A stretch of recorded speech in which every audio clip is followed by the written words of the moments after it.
Are you ever shocked to find a company still in business? I just got an email from Shutterfly to update my account or lose it forever. I had no idea it still existed.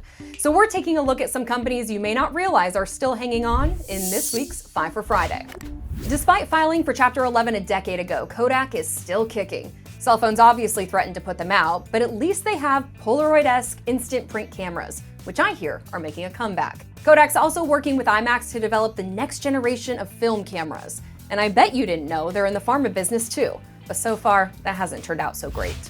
Radio Shack's been around for more than a century, and shockingly, it's still around, just no longer relevant. Why does Radio Shack ask for your phone number when you buy batteries?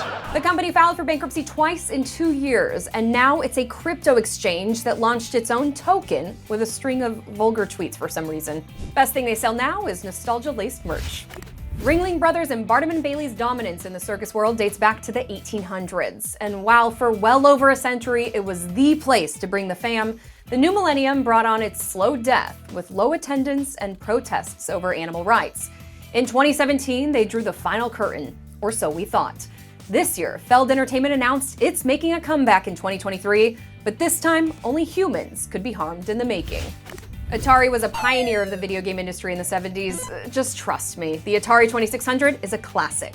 But Atari hasn't been a player in the console business for decades.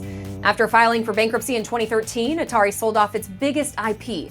But like the Shack, Atari is now in the blockchain game and entered a partnership to develop a group of Atari-branded gaming hotels. AOL is more than just a company that provides email to old-timers. It was essentially the internet in the 90s. AOL was so successful in 2000, it bought Time Warner for $182 billion, the largest merger in American history. Fast forward 15 years, and Verizon buys AOL for just $4.4. That's broadband for you. Surprisingly, as of 2021, there were still 1.5 million people paying for AOL service. Ah, the youngins, they'll never know the sound of a modem connecting, or this alert. You've got mail. Or the stacks of AOL e-waste getting sent to your home. That's 5 for Friday. I'm Sue Del Rosario, and it's Just Business.